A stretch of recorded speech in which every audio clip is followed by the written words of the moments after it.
Welcome to the Megacast. I'm Tyler Kieft, welcoming you to our live, local, 5 days a week look into all things Michigan. Today, we'll be talking to a number of people about a whole host of fun and interesting stuff, as well as important news stories right here in Michigan. Let's get into today's headlines on our website, civiccentertv.com/megacast. Sorry, on our local news page. That's where our local news is. It's exactly where it's supposed to be. Click on local news, you get local news. Our top story today is from the Detroit News' Charles E. Ramirez. The number of Southeast Michiganders still without power following Monday's severe thunderstorm currently sits at about 52,000 people as of 7 a.m. today. DTE reported at about 7 o'clock this morning that 52,801 of their customers, those being bill payers, not total number of customers affected, remain without electricity, with Consumers Energy down to just 320 of those bill payers currently still out of power.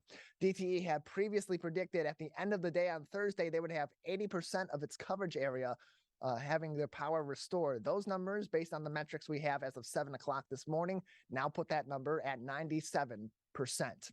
Also making headlines today on CivicCenterTV.com. On our local news page from John Tunison at MLive, police are investigating an alleged attempt to sell a voting assist terminal from a northern Michigan community. Secretary of State Jocelyn Benson stated via Twitter this week that the terminal was taken from Wexford County. Her tweet read, quote, "We are working with law enforcement to investigate allegations of an illegal attempt to sell a voter assist terminal acquired in Wexford County, Michigan. These terminals do not tabulate ballots. They are for voters who need help marking their ballot privately at polling places," end closed quote. Keep in mind, as the Secretary of State said in that tweet, these voter assist terminals are not the voting machines that count and tabulate the votes from your ballots. They merely help somebody with a disability, whether it be a vision disability, whether it be a hearing disability, whatever the case may be. If somebody has a disability and they need some help marking their ballot properly at the polls, that is what these machines, in particular, the voting assist terminals, are used for. That being said, still important election equipment.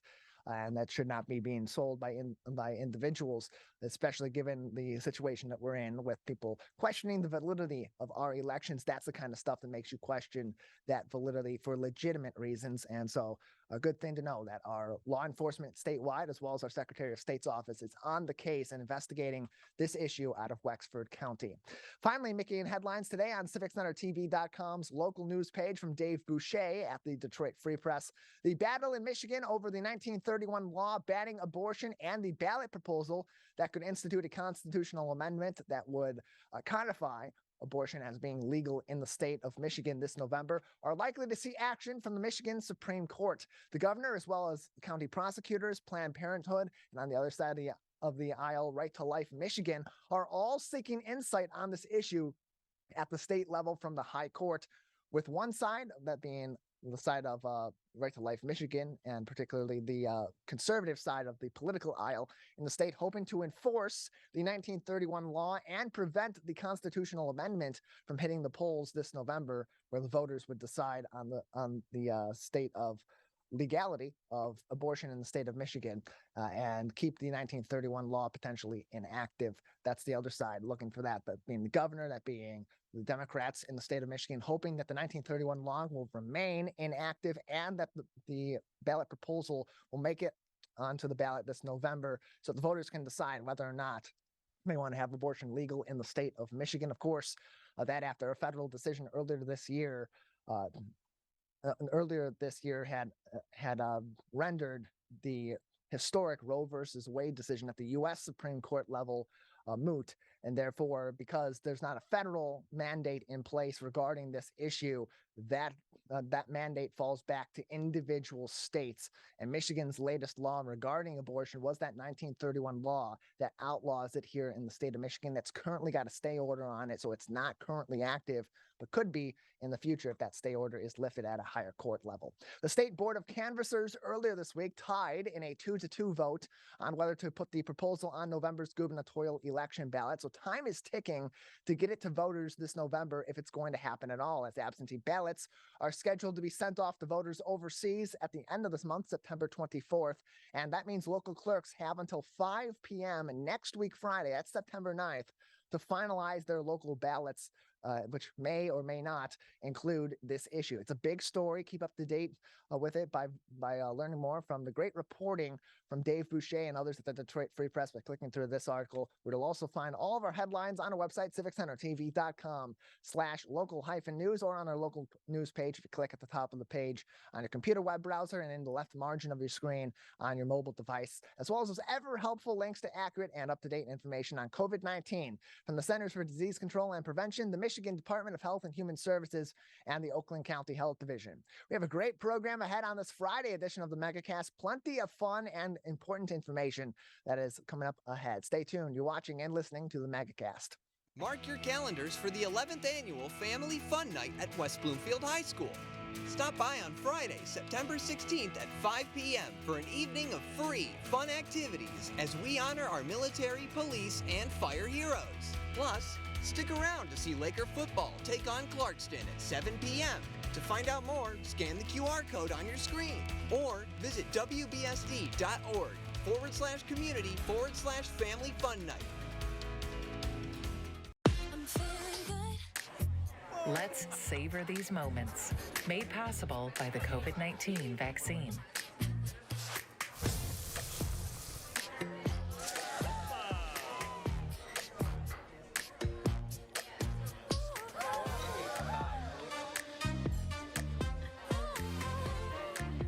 Keep the dining out going by keeping yourself protected and your COVID-19 vaccines up to date.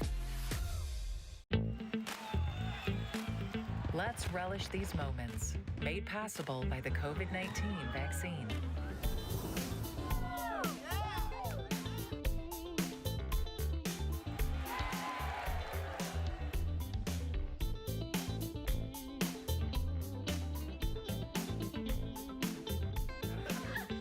Keep the festivals going by keeping yourself protected and your COVID-19 vaccines up to date.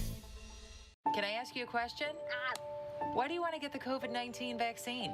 I don't like getting sick. The virus will die. It will be easy to not catch it. Keep my family safe and keep playing soccer. Because I love being vaccinated. What's your hope for everyone? I hope everybody gets the vaccine to keep safe and strong. Be happy, having fun everywhere. Everyone stay safe and hope you get the vaccine. Let's whoop it up for these moments, made possible by the COVID-19 vaccine.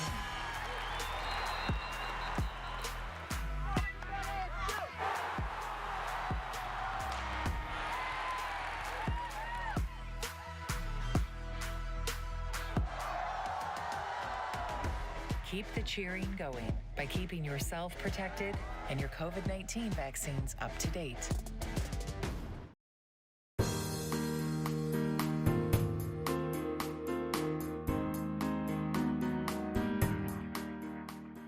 Welcome back to the Megacast. I'm Tyler Kieft, welcoming you back to our live daily 1-hour TV, radio, and streaming show about all things Michigan. You can learn more about the program by visiting our website, civiccentertv.com/megacast, where you'll find more information and links to every single one of our partnering TV, radio, and web outlets that join us every single day. So you can watch us in your hometown, watch us online, and watch us all around the world on various outlets, including My Michigan TV.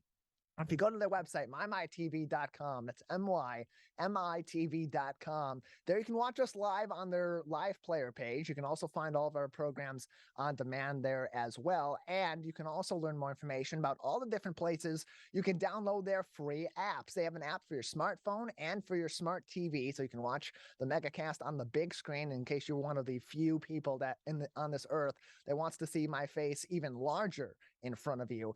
You can do that there, or you can watch it on your cell phone, on your other mobile devices, on their free My Michigan TV app, smartphone app as well, and take My Michigan TV content all around the world with you right in your pocket with the free app from My Michigan TV. That can be found. Also a link to their website on our website at civiccentertv.com/megacast, where you'll also find our shows on demand full episodes, as well as each individual interview as well. So you can keep up to date on what we're doing here at the Megacast, and join us live every day, 10 a.m.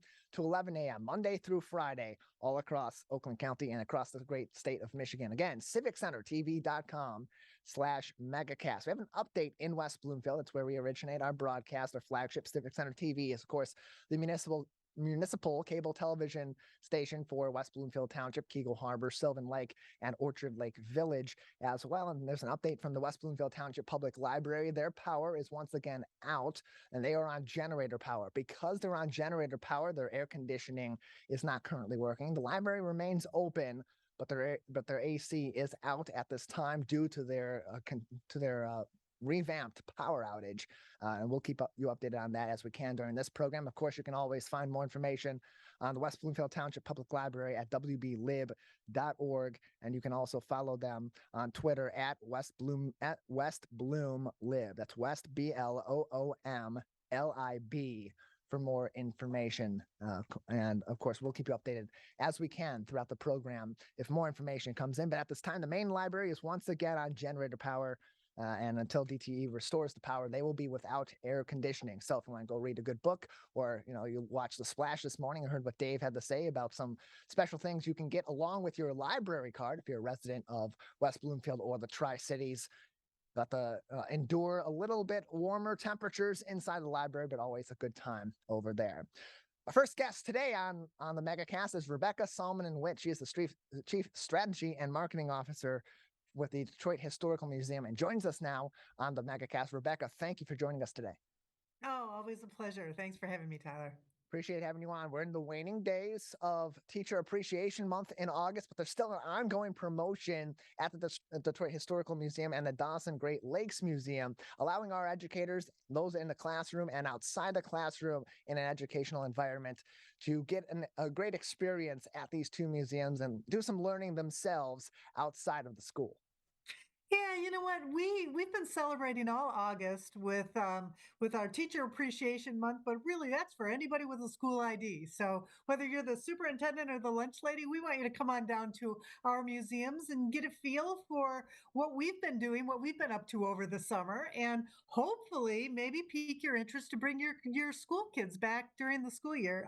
School tours are a big deal for us, and we were just thrilled last year that we were able to start having those young voices back in our museum. So that was really fun for us. And we thought we would offer a free month for all of our educators this summer, just to get them back in the mood of coming for a great school tour with their classrooms. Yeah, let's talk about that too, because just in time for school, you are reopening for the first time in 3 years. Your primary exhibit for school kids. Can you tell us about that exhibit, what it's been in the past, and what the Detroit Historical Museum has done now, bringing it back after almost 3 years of it being absent due to COVID? Yeah, you know what? We closed the Frontiers to Factories exhibit right around the time of COVID, and that's the exhibit that's correlated to our school standards for third and fourth graders. So it's all that great Michigan history for the last few hundred years. And it needed an update. We hadn't updated that exhibit for 25 years. And so it was planned to close it down to do an update. And then COVID hit, and so it ended up being closed a whole lot longer than we intended. It's reopening for this school year. It's been renamed. It's now called Origins: Life Where the River Bends, which is it harkens to the name that the First Peoples called this area of our state before the settlers, European settlers, ever arrived. So we're really excited about the name change, about the upgrades. Students will find more technology in the exhibit, a greater breadth of storytelling in the exhibit. So we reach a little bit farther back before even frontier times to tell those stories in the exhibit now. And this is just the first taste. So we're going to be continuing to update that exhibit over the next few years. We're joined by Rebecca Salminen-Witt. She is the Chief Strategy and Marketing Officer for the Detroit Historical Museum, joining us today on the Megacast. We have a holiday coming up, Labor Day, just a week away, and that's a day where a lot of people take the day off. Of course, the school is off for the day. But that doesn't mean that learning doesn't have to happen on Labor Day for families that want to go down to the Detroit Historical Museum or the Dawson Great Lakes Museum and have a learning experience with their family. Tell us about your Labor Day hours and some special things going on this holiday. Well, we're really excited because usually Labor Day, the museums are closed. And this year, the Dawson Great Lakes Museum is going to be open to visitors with special holiday hours. So from 1 to 5 on Labor Day, you're going to be able to visit the Dawson Great Lakes Museum, and it's free for everybody. So we've got a really great exhibit in there right now. It's been in there since this winter. It's called Maritime Miniatures, and it's the art of the ship model. And so we filled that museum with 150 of our ship models of Great Lakes ships. So folks will be able to come in, see the ship models. And I'm telling you, that has been such an exciting and really popular exhibit with folks that we've extended it. So we wanted to extend the exhibit, but we also wanted to make it free. So as many people as possible could come and enjoy the Dawson Great Lakes Museum on Labor Day.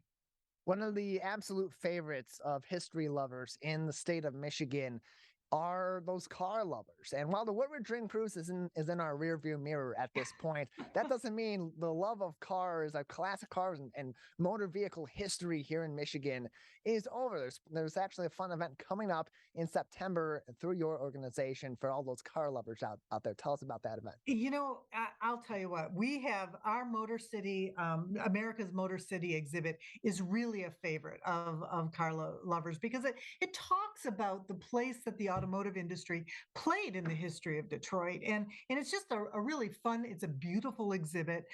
So that's one of our permanent exhibits. You can come and see that all year round. But September, as a lot of folks knows, we've got a couple of big other car things happen. One of them is the Concours d'Elegance, and it's happening right across the street from the Detroit Historical Museum at the Detroit Institute of Arts. And we just thought, man, with 4,000 or 5,000 car lovers over there, we know that we've got an audience of folks, we know what they love, and we really wanted to bring out a few special items from our collection. Detroit Historical Society has a collection of about 300,000 artifacts. Now, obviously, not all of those are cars, but we do have 70 or 80 really special vehicles that kind of give you the real slice of Detroit life. So our car collection is that's a real Detroiters car collection. What you're going to see at the concourse, really big fancy cars, but not something that you or me or our mom back in 1980 might have been driving. That's what's in our car collection. So we're going to pull out a couple of those things, put those on display. But we're also going to work with some of the local car clubs in the area and bring out a really fun car show of 50s and 60s cars. We'll probably have some music on site. There'll be some food trucks on site, just a really fun family day. So if you're coming out to the concourse, make sure you stop across the street at the Historical Museum. If you're not coming into the concourse, come to our museum and get a real slice of Detroit car history because we've really got it all on display there. That's another day. It's going to be free for anybody who wants to come and absorb some of those awesome cars in our parking lots.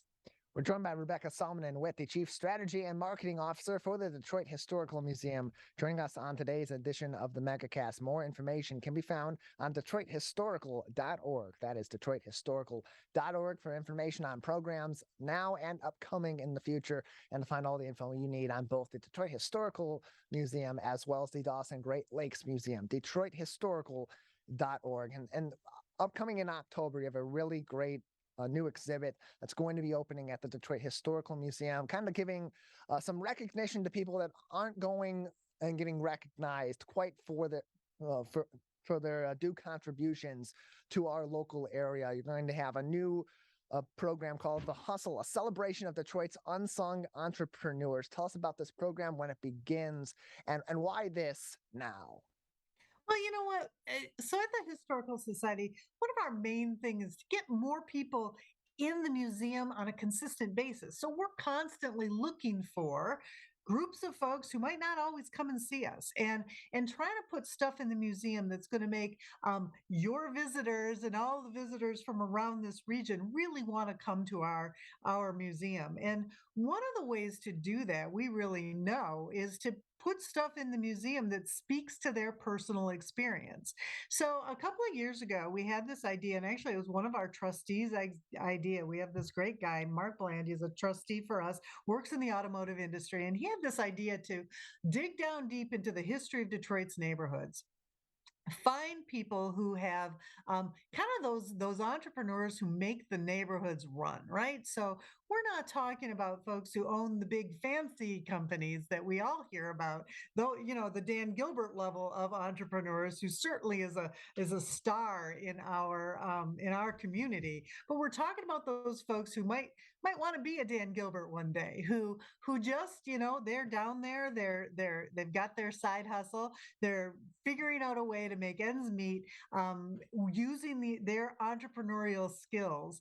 And these are your plumbers, your hairdressers, your barbers, the DJs that we all know. And so we started this program really to celebrate them, to make sure that they got their time to shine in a museum exhibit. And that project kicked off actually in April with a series of nominations. We got 800 nominations in. So this really great dynamic group of entrepreneurs, and we selected 36 of them that will be featured in a quarterly series of exhibits, and the very first one of those will be on October 8th. So we're just really excited about the program. It's going to be this program is going to involve public programming, some school programs, there's a bunch of celebrations, there are open houses, and this really amazing quarterly series of exhibits, again starting off October 8th, but then quarterly for a whole year. So the hustle is going to go all the way through the end of 2023.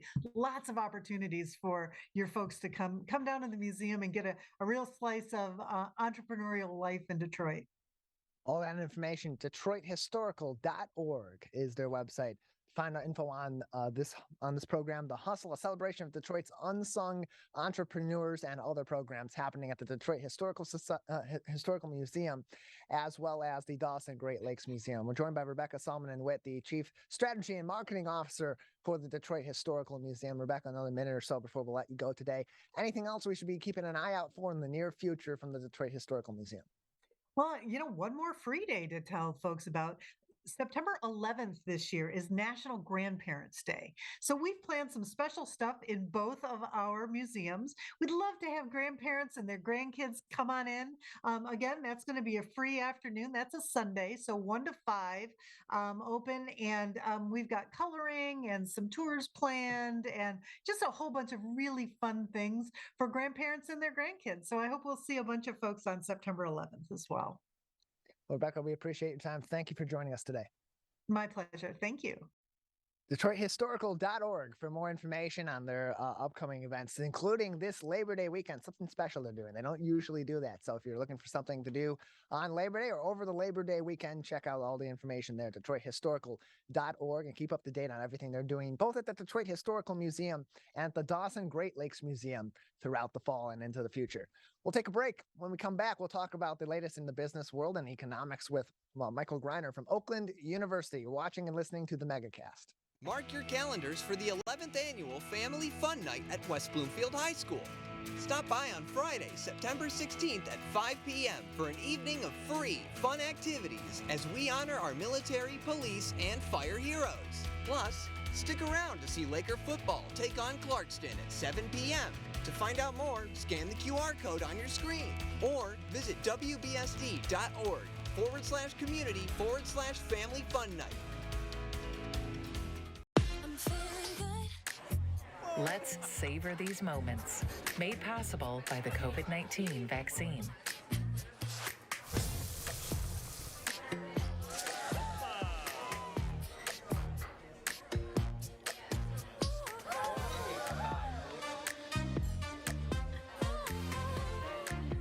Keep the dining out going by keeping yourself protected and your COVID-19 vaccines up to date.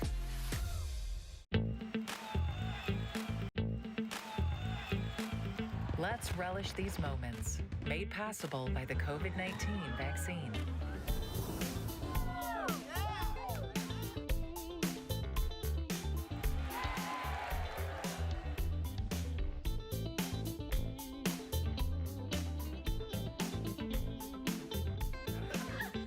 Keep the festivals going by keeping yourself protected and your COVID-19 vaccines up to date. Can I ask you a question? Why do you want to get the COVID-19 vaccine? I don't like getting sick. The virus will die. It will be easy to not catch it. Keep my family safe and keep playing soccer because I love being vaccinated. What's your hope for everyone? I hope everybody gets the vaccine to keep safe and strong. Be happy, having fun everywhere. Everyone stay safe and hope you get the vaccine.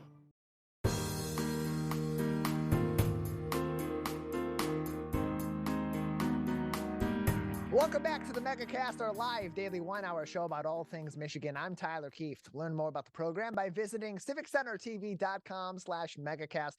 You'll find information on our entire network of stations, including My Michigan TV.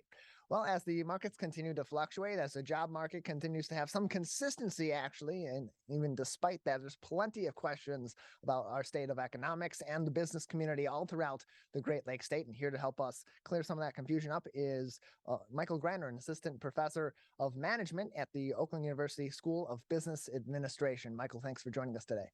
Great to be here again. Thanks, Tyler. Appreciate having you on. So let's start off. Probably the big news this week was the conference in Jackson Hole, Wyoming, that included the chair of the Federal Reserve, Jerome Powell, giving a speech regarding the Fed's continued response to inflation. Can you tell us about and give us a little bit of a summary of what the chairman of the Fed had to say in Jackson Hole and the way that that's already impacting our economy? Sure. Yeah, this is actually an annual conference that the Fed holds, although obviously they didn't hold it for the last couple of years for obvious reasons. But the Fed chair is he gives a speech at this conference, and it's generally perceived as an important opportunity for everybody who's watching the markets to kind of try to understand what the Fed is doing. And interestingly enough, in his speech, he gave some very clear direction, which is kind of unusual for the Fed, actually. Typically, they talk in what's called sometimes Fed speak, which means that they use a lot of words to say basically nothing. And there's a reason for that. The reason is that they want to keep their options open.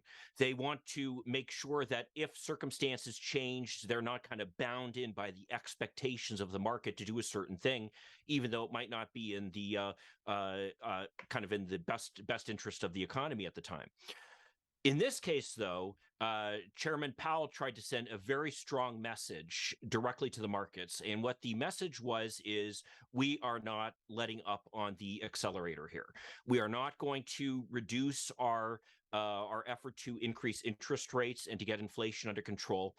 Because frankly, I think that's what the markets have been seeing. They've been expecting that, we're starting to get some good information here. Things are looking a little more positive. So that should indicate then that the Fed might not be as serious about continuing with the aggressive approach that they've been taking toward inflation. And the message that Powell sent was very clear. He said, nope, we are going forward. We are going to tame inflation. We're going to get it down to the 2% rate, which is what we typically are looking for. Because there'd also been some talk about, well, maybe they won't push it all the way down to 2%. Maybe they'll just push it down to 4%. That was a message that the Fed chair sent loud and clear. Nope, we're not giving up on this. So for people who are happy to see the Fed serious about fighting inflation, that's good news. For people, though, who are concerned that it could mean a bit of a slowdown in the economy, it's something that's a little bit worrying. So we'll kind of see how this plays out. We've already seen a bit of a reaction in the stock market. The stock market metrics were down almost immediately after that speech, continued on throughout the end of last week, the middle part of this week after that speech was made. And so with the market's reaction to that speech, where do you believe that the business community, particularly those that are really directing the markets, are looking at the future of our economy, given this directive from the Federal Reserve? Well, I think you raise a couple of interesting questions there. The first one is the relationship that the stock market has to the economy overall, which in some respects is overstated, I think. You have to remember, I mean, fundamentally what the stock market is about is that they're buying interest in these businesses. And the risk is that they're going to lose money if the business goes out of business.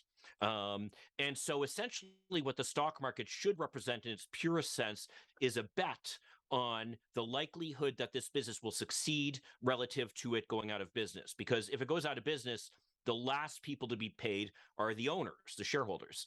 So essentially that's the risk where they might lose all of their investment.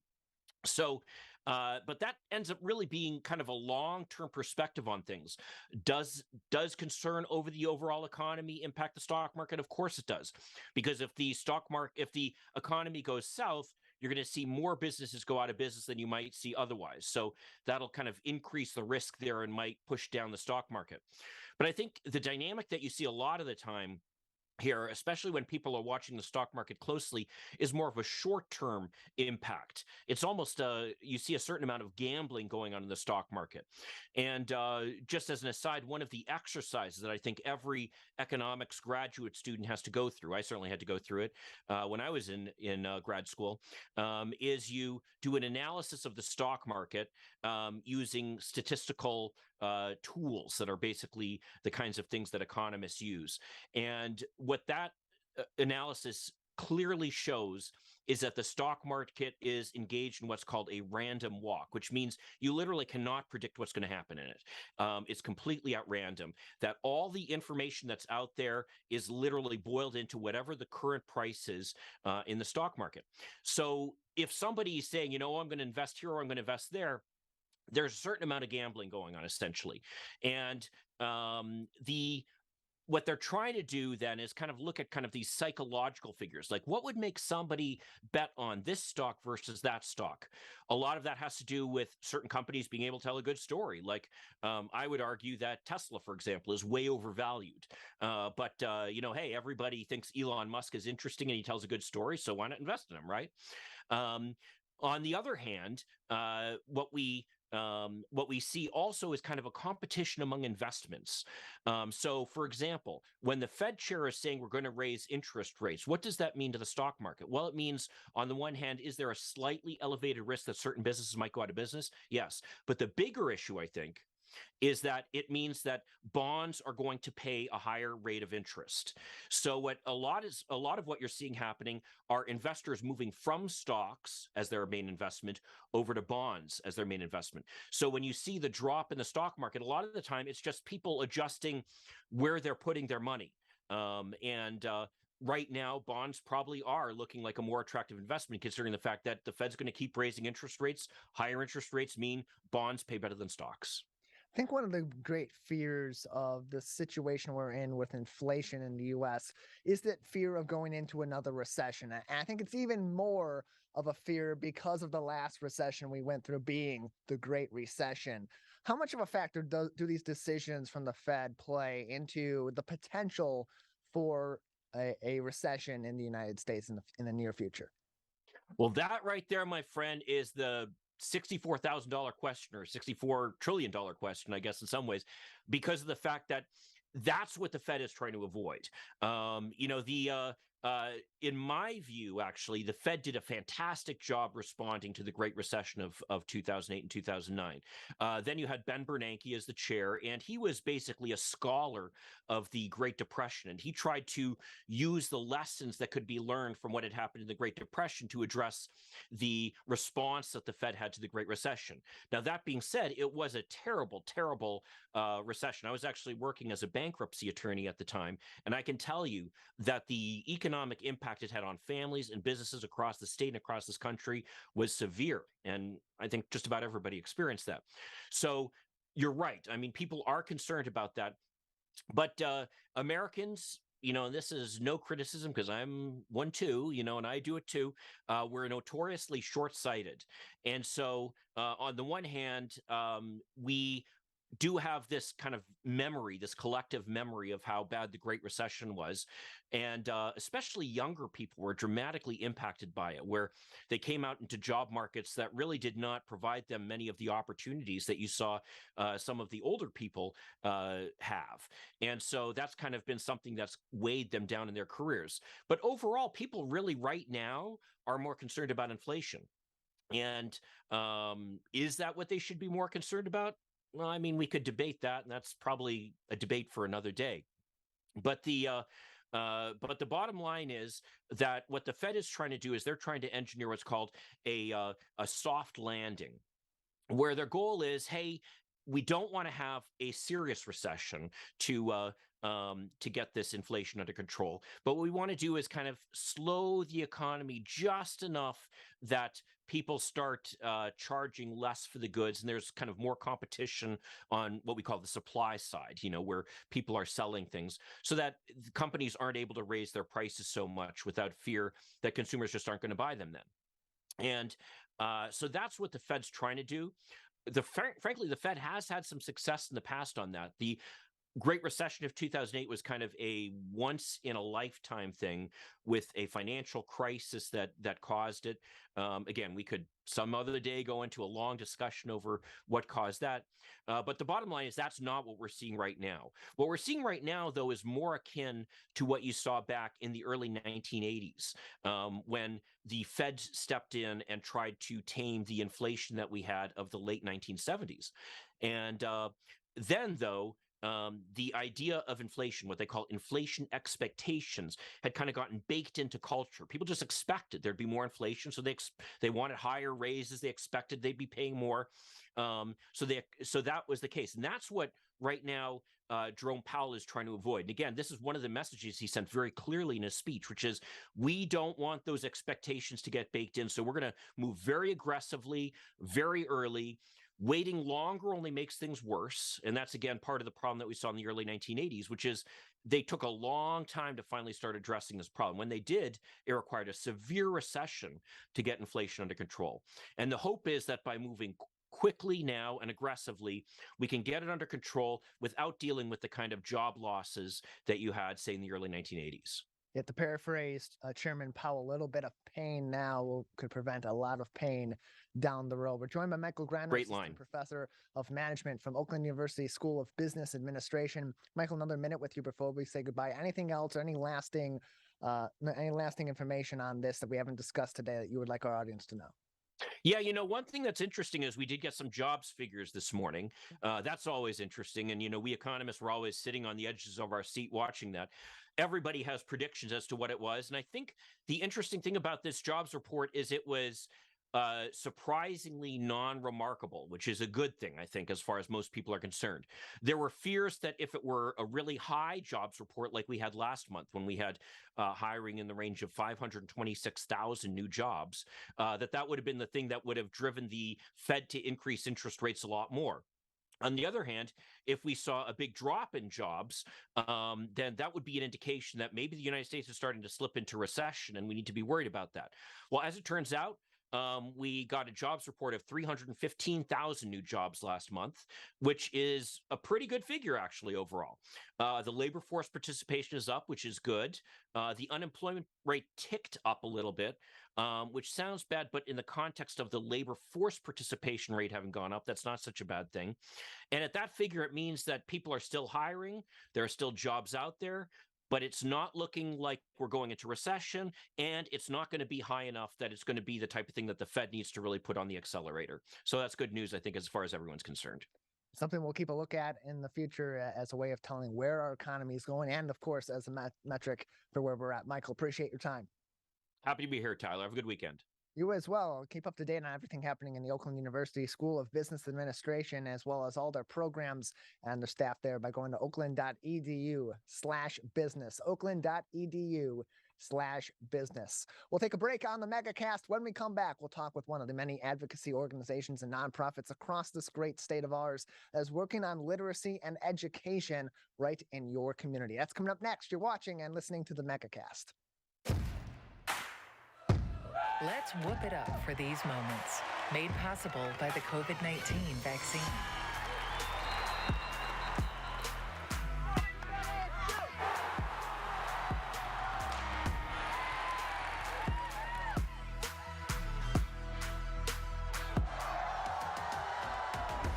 Keep the cheering going by keeping yourself protected and your COVID-19 vaccines up to date.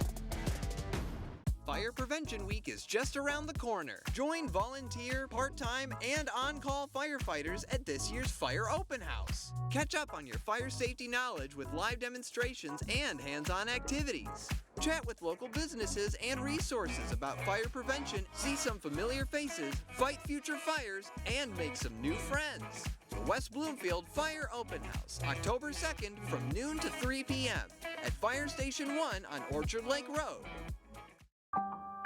In the face of COVID-19, staying healthy is important. And now the same is true as we face the flu. Influenza has the potential to infect millions, putting lives and the healthcare system at risk. Fortunately, it's easy to protect yourself. The flu vaccine is safe and effective, and with COVID-19 still spreading, it's essential. To see how you can hit this virus head-on, visit michigan.gov/flu. Connect with local leaders, philanthropists, and more. The Greater West Bloomfield Chamber of Commerce presents the 2022 Leadership Breakfast. Join the Chamber for a morning of insight with guest speaker Laura Granneman, with the whole event emceed by Fox 2 News anchor Roop Raj. Join your local businesses at the Wabeat Country Club September 13th at 8:30 a.m. Order your tickets by September 6th at westbloomfieldchamber.com/breakfast. We'll see you there.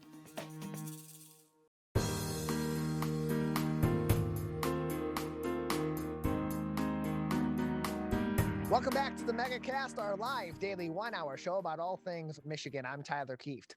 Learn more about the program and everywhere you can view us on TV, on the radio, and streaming at civiccentertv.com/Megacast. You'll find information on our entire network of stations, including our co-flagship My Michigan TV, airing on your smartphones, your smart TVs, and on the web all across the Great Lakes state. Well, we know that literacy plays a significant role in success in everybody's life, whether it be in your job life, certainly in your education. It all ties back to literacy, one of the many groups in the state of Michigan that is working to help students with their literacy and therefore increasing their ability for great success in life is the Center for Success Network. And joining us now is their executive director, Andrea Meyer. Andrea, thanks for being with us today. Absolutely. Thanks so much for having me. Appreciate having you on. So first off, give us a little bit of background information and a bit about the mission for the Center for Success Network. Yeah, absolutely. So Center for Success Network serves elementary students in grades K through 5 across Detroit and Pontiac. Our mission is to unite literacy and community to support our students in their journey of education. We're in about 12 locations across the Metro Detroit area, and we serve about 400 youth. So you mentioned that you're really focused on those elementary school aged children, those younger children in boosting their literacy. Talk about the importance of that at that age and how getting that great base for your literacy at a young age really has an impact on your literacy as you develop, as a kid develops, but also on future impacts. Yeah, absolutely. So, foundational skills of literacy are critical in elementary school, and even prior to that, in those early years when kids are just learning all of the sounds and the way to communicate with the world around them. Literacy is the ticket to being able to understand content area. So all the other subjects are really dependent on a strong set of literacy skills. And then that's what we build on for future success across our academics and the ability, again, to engage. When we talk about literacy, it's not just reading. We're talking about reading, writing, listening, speaking, being able to really communicate and engage in lots of different ways with folks inside and outside of school.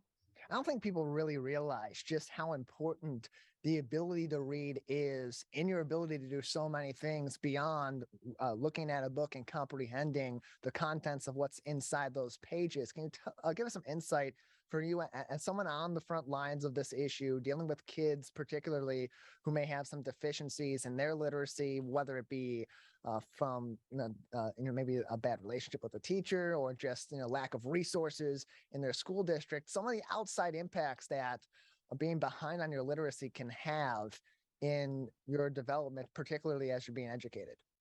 Yeah. So when students are not reading proficiently at grade level, the content that they're seeing in school is at grade level, and so they may not be able to interact with that content in a really positive way. It can impact early, beyond early academics. It can really impact students um, in their excitement for school, in their engagement for school. And so we know that if the confidence isn't there and their excitement for school isn't there, students start to, they don't want to be there and they don't want to interact and engage in school as often. And we really have the tools to be able to increase proficiency at those young ages, both with programs like the Center for Success, with lots of interventions in school, and with lots of parent engagement and parent support to make sure the resources are at home by building home libraries, giving parents the skills to be able to read with their students, and making sure that we're finding the right fit. What skills do we need to boost? What kind of reading materials can we give to students to make sure they're excited about reading? That, that those early steps really do make a major difference. We're joined by Andrea Meyer. She is the executive director of the Center for Success Network, joining us on today's edition of the Megacast. You can find more information on centerforsuccess.org. That's center, the number 4, success.org. For more information, you can also contact them on the webpage as well, get more info on how you can take action on this and help them in their mission, including volunteering with the organization. Andrea, you mentioned that there are many different strategies you can use to intervene if there are deficiencies in literacy at a young age. We hear stories all the time about people that are older, either maybe they're late in high school and they're looking to graduate and they're really struggling because they can't read, or even adults who are out working in industry and are leading their lives every day that, had they been able to read at an adult level, would have probably even more success than they maybe are having at that moment in time. In terms of intervention, is the younger age really that perfect time to intervene? How effective are those interventions for kids of this age? Yeah, absolutely. We absolutely believe that intervening at the earliest point possible is really, really important.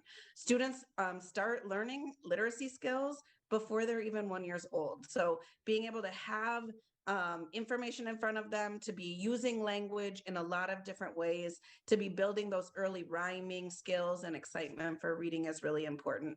Our interventions are tailored to our students. So we have a one-to-one literacy mentor who's trained by our team that works with that student on a very specific set of skills.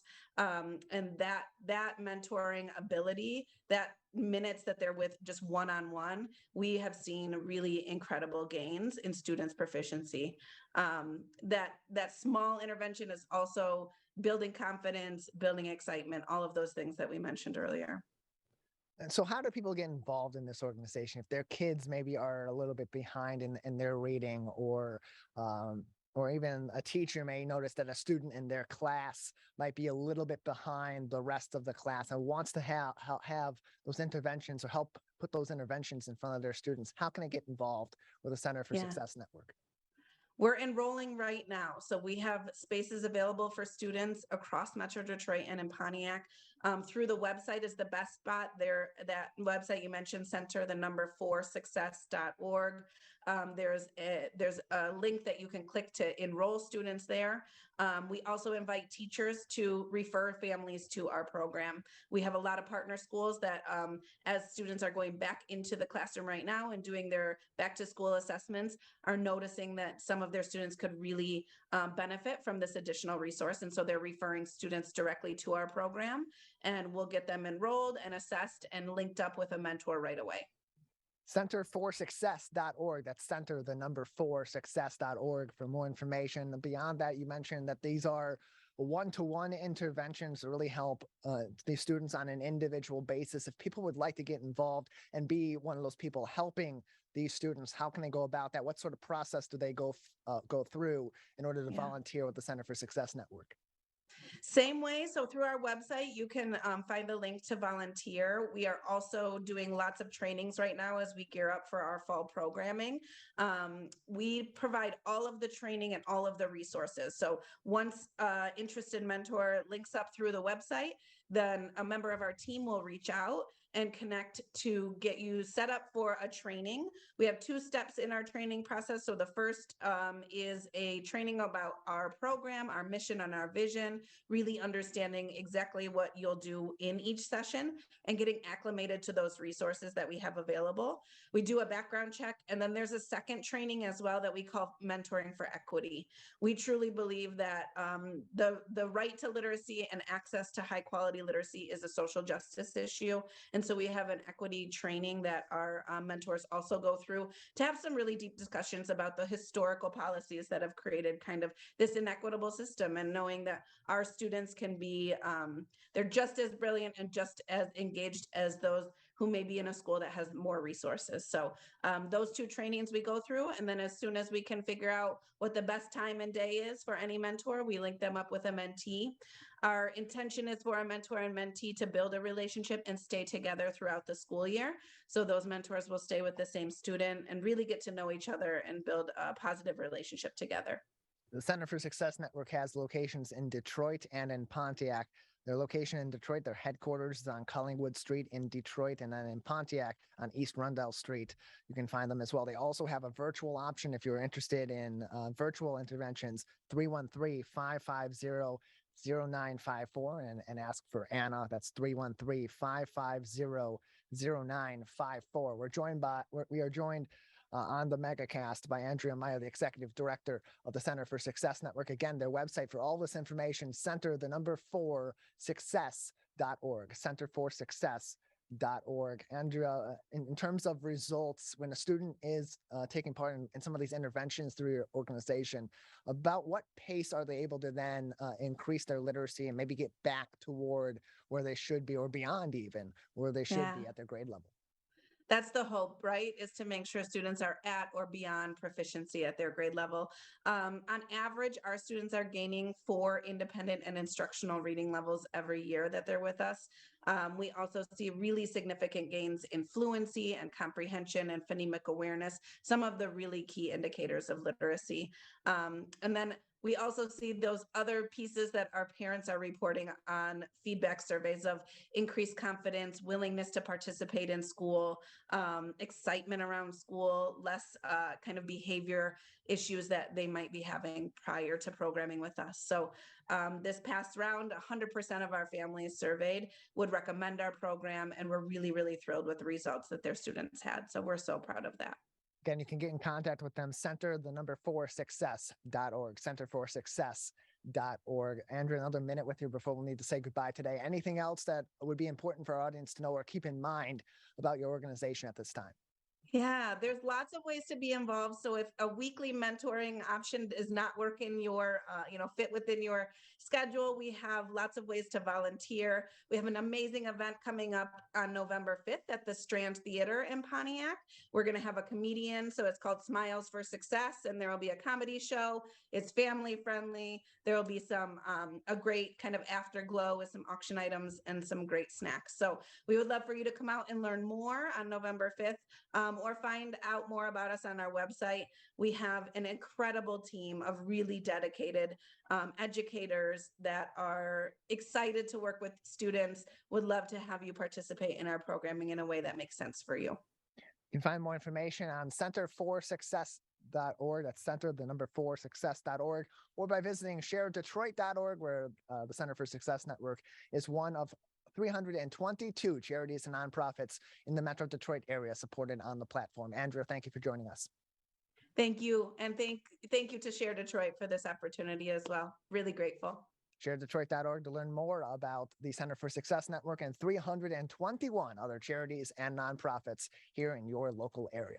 That is going to do it for this week's editions of the Megacast. Big thank you to everybody that joined us on today's edition of the program. Rebecca Salminen-Witt from the Detroit Historical Museum, Michael Greiner from Oakland University's School of Business Administration, and of course, Andrea Meyer from the Center for Success Network. You can view all these interviews and view our full episode from today and all throughout this week, and dating all the way back to March of 2020 when we kicked off this program, by visiting civiccentertv.com/megacast, where you'll also find information on all of our partnering TV, radio, and streaming networks. Learn more about their original programming, follow them throughout the day, 24 hours a day, 7 days a week. And of course, join us live and live to tape for the Megacast Monday through Friday, live at 10 a.m., running until 11 o'clock across our network. Big thank you as well to our crew, Calvin Brown and Jared Clark out at Master Control, and of course, Larry Nyland, the king of television, our producer. That's it for this week's programs. We'll return on Tuesday. Monday's Labor Day. Take the day off and take the day off from the Megacast. Come back and join us on Tuesday of next week for new episodes.